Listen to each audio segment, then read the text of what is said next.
अस्सलाम वालेकुम, क्या हाल है आप सब लोगों के। वेलकम करती हूँ अपने channel food travel and fashion में। आज मैं आप लोगों को एक बहुत ही प्यारे मंदिर की जो है सैर कराऊंगी। कुछ अर्सा पहले BBC पर मैंने अखाड़ा मंदिर के बारे में एक खबर पढ़ी थी कि सुबह सिंध के शहर उमरकोट के वस्त में मौजूद अखाड़ा साहिब मंदिर सदियों से यहाँ आबाद हिंदुओं की मरकजी इबादत गाह है। मंदिर के शिवाधारी रतन नाथ कहते हैं कि हिंदुओं के साथ नारवा सलूक की खबरें इनके लिए सिर्फ कहानियां थीं, लेकिन कुछ अर्सा पहले अखाड़ा मंदिर की जमीन पर कब्जे की कोशिशों ने इन्हें झंझोड़ कर रख दिया। रतन नाथ कहते हैं ये जमीन अराई बरादरी से ताल्लुक रखने वाले लोगों ने किराए पर ली थी, लेकिन फिर इस पर तामीर शुरू कर दी और ये लोग मंदिर आने जाने वालों पर रोक टोक करने लगे, जिस पर हमारे नौजवानों ने एहतजाज किया और तामीर रुकवाने की कोशिशें की। उस दिन यहाँ आधे पौने घंटे तक जबरदस्त फायरिंग चलती रही। 2 लड़कों पर तो सीधा फायर किया गया और वो बहुत जख्मी हुए। एक माजूर हो गया, वो चल नहीं सकता, और दूसरे की आंख के पास से गोली उसे जख्मी करते हुए गुजर गई। तो मुझे तजस्सुस हुआ कि इसके बारे में कुछ और जानूं, क्योंकि ये मंदिर एशिया में दूसरे नंबर पर सबसे बड़ा और कदीमी मंदिर है। मैंने गूगल किया तो इसके बारे में मुझे कहीं से कोई मालूमात नहीं मिली। मेरा तजस्सुस और बढ़ गया। मैंने सोचा अब इसको जाकर देखना चाहिए कि ये कैसा है।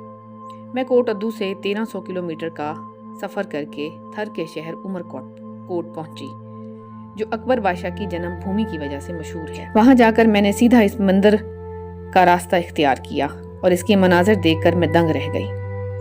गुलाबी रंग की साफ सुथरी इमारत, बहुत पुराने दरख्त, साफ सुथरा मंदिर, मगर वो मंदिर वीरान था। ना नांगे साधु, ना सन्यासी और ना ही कोई पुजारी। फिर मुझे एहसास हुआ कि तकसीम के जख्म कितने गहरे और दर्दनाक होते हैं। वहां पर बैठे 1-2 लोगों ने जुल्फी से बात की तो बाकी कहानी उनकी ज़बानी सुनते हैं। वो आते थे इधर घूमने फिरने, या जैसा उनका यहाँ बैठक होता था। अच्छा, साल में एक दफा, साल में या 5 साल में आते थे, यहाँ स्टे करते थे, फिर आगे यहाँ से इलाज के लिए रवाना होते थे। ये अपना बलूचिस्तान में, ठीक है, कीरथर में वहाँ जाते थे। ठीक, पहले नागे साहब रहते, पार्टीशन के बाद में उन्होंने आना बंद कर दिया। साहब रह रहे वो तो। अच्छा, ये नस्ल दर नस्ल आ रहे हैं आप जी। हमारे साधु जो बड़े, उनकी शादी वगैरह नहीं होती थी। ठीक है। आखिर में जो हमारे दादा हैं ये चैनगर, इनके साथ जो ये भी, इनकी भी शादी नहीं की थी। इन्होंने मेरे जो अबू जी हैं उनको गोद लिया हुआ। अच्छा, ठीक है। वो आखिरी साधु गुजर गए हैं जो मेरे दादा हैं, वो ही जाते। उनके बाद जो हमारे अभी गृहस्थी में शादी भी करते हैं। ठीक है। और यहाँ का सिस्टम है, जो मेला लगता है, जो यूँ मैं कहूँ कि आप लोग भी नागे साधुओं की औलाद में से। जी। हमारे जो बड़े थे बुजुर्ग। हाँ। अच्छा सर, ये जो साधु का कंसेप्ट है हिंदुइज्म में, साधु, नागे साधु, ये असल में जिंदगी का फलसफा है क्या? थोड़ा सा हमें इसके बारे में बताएं। ये योग जब करते हैं मुक्ति पाने के लिए, ये किस तरह के स्टेप्स, कितने स्टेप्स होते हैं? 8 जो उनके तबक होते हैं उनसे गुजरना होता है उनको। अच्छा, वो क्यों इसलिए करते हैं कि अपने आप को प्योरिटी लाने के लिए, पाकीज़ा करने के लिए। पाकीज़ा नहीं, ये जो जितना भी पावर है तो सारा इसमें ही है। जो भी बाहर अपन देख रहे हैं वो अंदर भी वही है। पर वो उनको उजागर करना पड़ता है, वो बंद होता है। अपनी शक्तियों को सारे बंद है, वो उनको खोलना पड़ता है चक्रों को। वो चक्कर जो साथ आए हैं यहाँ तक आटाते हैं, तो उनको खोलते आते हैं। स्टेप बाय पहला नीचे से है, फिर इधर आके खड़ा होगा। वो तरीके से जो उनके मुर्शिदी, उनके गुरु, इनके ऊपर जो थे वो उनको बताने, फिर उनमें ही जो क्रिया के अपने गुरु थे। हाँ, वो पाक रहेंगे और उनको और तुमसे दूर रहेंगे। ठीक है। इधर जो है ना, उनको औरतों का आना मना होता है। तो फिर वो अपनी क्रिया में लगे रहते हैं, दुनियादारी से अलग थे। फिर वो उजागर करते हैं, जब जाके वो वहाँ पर पहुँचते हैं आखिरी मंजिल पे, फिर वो उनको ही पता होता है क्या है। फिर वो बोलेंगे नहीं, खामोश हो जाए। वो आखिरी स्टेज होता है, उसके 20 दिन के बाद वो अपने जिस्म छोड़ देंगे, जिसको हम 10वां दवार बोलते हैं। हाँ, वो जब वहाँ तक पहुँचने के बाद आखिरी स्टेज जो बोलते हैं, फिर वो 20 दिन ही ज्यादा होंगे। अब वो आपको बताएंगे वो, तो वो कितने दिन के बाद वो उनको जाना। अच्छा, ऐसे कितने साधु बने हैं जो वहाँ तक गए? वो तो ये अगर जो भी देख रहे हो आप, सब इसी स्टेप से गुजर चुके हैं। यहाँ जो भी आप ये तमाम, हाँ, ये वो जो उनकी सेवा, ये जगे हुए हैं। ये अच्छा, सारी इनकी रीति जो जाती ये है। समाधियां बनी हुई ये भी जीवत हालत के अंदर ही इन्होंने अंदर अपने आप खुद को ठीक रखा ये है वाकई है। अपने शिष्यों को बताया कि अभी मैं बैठा हूँ, आप ऊपर से बस बंद हो। अच्छा, ये इसके बाद जो तस्वर है गृहस्थी का, आगे हस्ती, फिर जिंदा होने का, या आगे वो कब तक, ये क्या इसका कोई टाइम पीरियड है, कोई वक्त है कि उसके बाद नहीं, देखो ना, हम जो काम करते हैं हाँ। कर्म बोलते हैं हम। हाँ बिल्कुल, कर्म कर्म। आग झपकना भी ये कर्म है। हाँ वो आप जैसे जैसे काम करोगे तो फिर वो उसका जो फल मिलना है अपन को, उसका जो नतीजा है वो तो अपन को भुगतना ही है। वो भुगतने के लिए है जिस्म चाहिए। हाँ बाकी जानवर है, पक्षी हैं जो, इनको तो कुछ भी लागू नहीं होता, इन पे कोई उनको दिमाग नहीं दिया हुआ है। सिर्फ वाहिद इंसान है, वो तो फैसला हमें वो देगा। जैसे जैसे कर्म करेगा, जैसे जैसे काम करेगा, उसको उसका जो नतीजा देना पड़ेगा। फिर वो मुझको साइकिल है, आखरत वाला कंसेप्ट। हाँ वो साइकिल है, वो चलता रहेगा। जब जाके उनको इससे अच्छे कर्म ज्यादा हो जाएंगे, तब जाके वो फिर वो इस स्टेज पे आएगा कि उनको ये गुरु भी मिल जाएंगे। फिर वो उनसे रास्ता सीखेगा, जैसे हमें मिल गए अचानक। मैं तो बचपन ही से जो मंदिरों में रहा हूँ और जो मैंने पूजा किया, सेवा की, उनकी जो बदौलत मुझे ये मिल गए बाबा। तो इन्होंने जो हमें समझाया तो हम उसमें भी अमल कर रहे हैं। तो देखते हैं, जैसे हम गृहस्थी है मानते हैं हम, तो गृहस्थ आश्रम योगियों से बड़ा है, अच्छा, सबसे बड़ा गृहस्थ है। क्योंकि योगियों को भी खाना पीना तो चाहिए ना, तो गृहस्थ में रहकर जो साधु बन जाए वो तो बड़ी बात है ना। एक तो दुनियादारी में रह रहा है, वो फंसा हुआ है बाल बच्चों में, उसमें रहकर भी वो जो है साधु बन सकता है। तो तसुब ये बताता है, जो धार्मिक किताब है गीता जी, उनमें भी इनका जिक्र किया हुआ है। हाँ वो सब है ना, वो पढ़ा ले जाओगे। अच्छा सी, ये दूसरी बात, जैसे अब मुख्तलिफ सेक्ट होते हैं, फिरके होते हैं, हर किसी का अपना अपना रास्ता है मुक्ति पाने का, गृहस्थी तक जाने का। तो इसमें जैनिज्म का एक अपना रास्ता है, बौद्धिज्म का अपना है, और ये जो आप बता रहे हैं, आप इन बौद्धिज्म और जैनिज्म को आप कितना इनके करीब है, या फिर इनसे कोई मुख्तलिफ किस्म की है? वो जो फिरका है वो हमारे में से ही था। सही। फिर वो जो उनको जो मानते थे तो उन्होंने एक अपना तरीका बनाया। महावीरा को। हाँ, तो लोग का जहाँ पर भी जो भरोसा करें, तो मंजिल एक ही है, फिर रास्ते उन्होंने बताए। वो प्रेम भक्ति करता है, ये जो है लोग, ये जो भी है, ये जो है योग मार्ग से थे, वो उसके रास्ते पर थे। सिर्फ ज्ञान का जो वाय तसूब का रास्ता है वो है, और बाकी भक्ति अलग है। फिर वो देवताओं की भक्ति करना अलग है, माता की करे, कोई शिव की करे, कृष्ण की करे।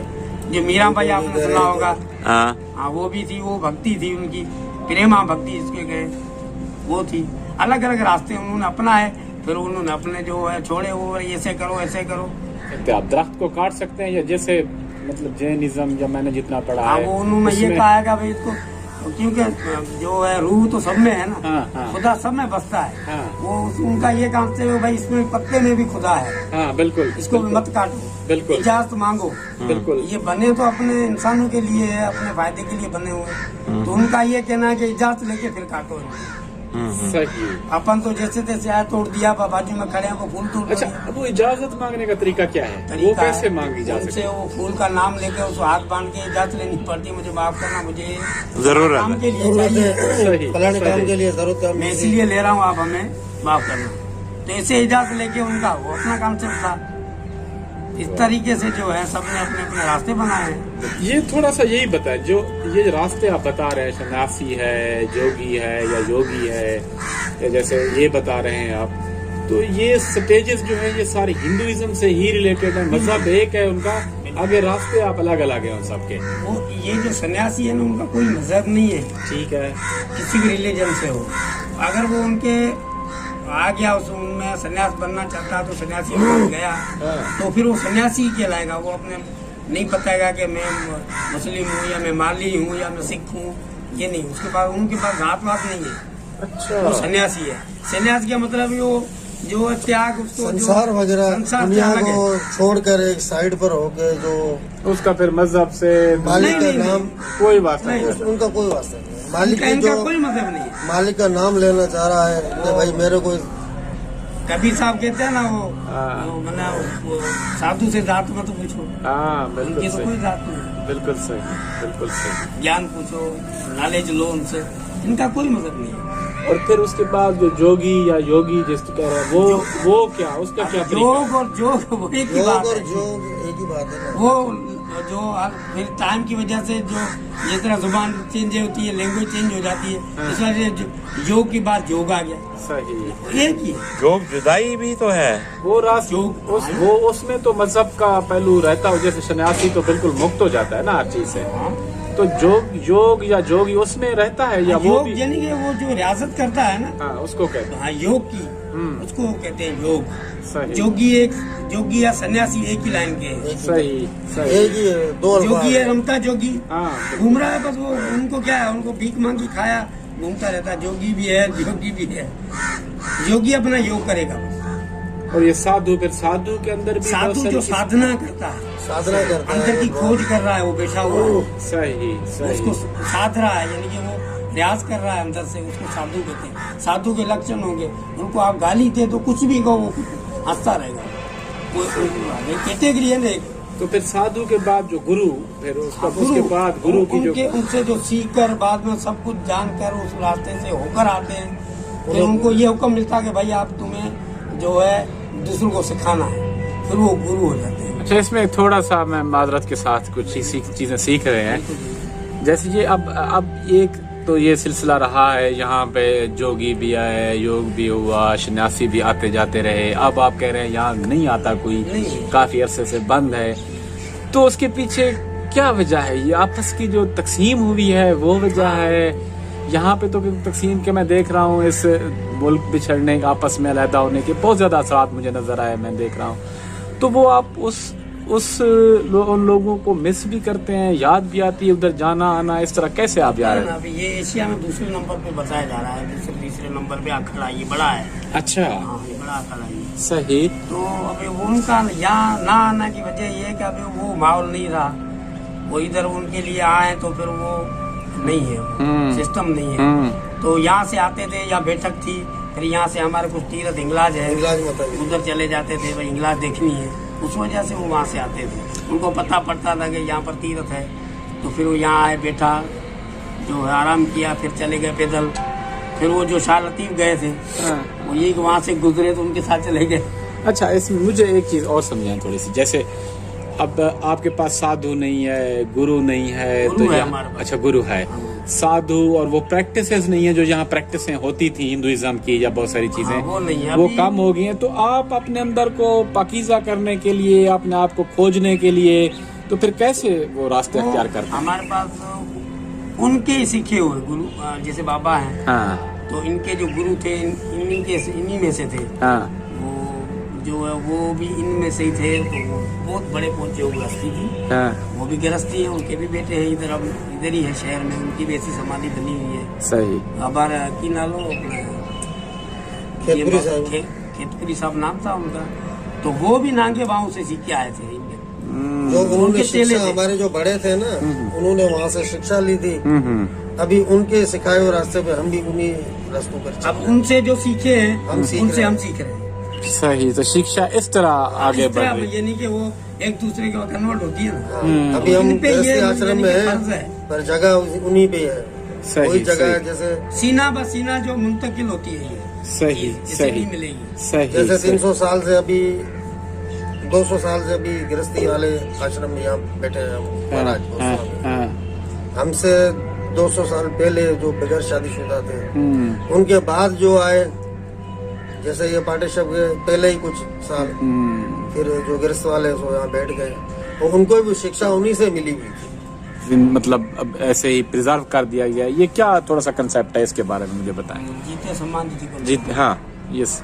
तो इनके पास जो है ना, जो जब रियाज कर करके इनके पास इतनी शक्तियाँ हो जाती हैं, हाँ इनको सब मालूम हो जाता है कि क्या होना है, कब जाऊंगा। हाँ तो फिर ये जो अपने जो चेले होते हैं उनको बताते हैं, मुरीद जो होते हैं उनको, हाँ, कि अभी मेरी जो है वो उम्र पूरी होने वाली है सही और अभी मुझे इस जगह पे रखो, सही इस टाइम फला टाइम पे मुझे जो है इधर आप वो बनाते हैं, फिर नीचे जिस तरह अपन कब्र बनाई जाती है सही इसी तरीके से ये बनवा देते हैं उधर। सही फिर वो बाकायदे उनके पूरी जो उनके मानने वालों की भीड़ लगती है, सही। फिर उसमें बैठ जाते हैं, उसी टाइम पे जो बताते हैं उस टाइम पे वो बर्बाद कर जाते हैं। वाह, फिर ठीक है वो सर, समाधि की टाइप से बना देते हैं। हाँ, थैंक यू।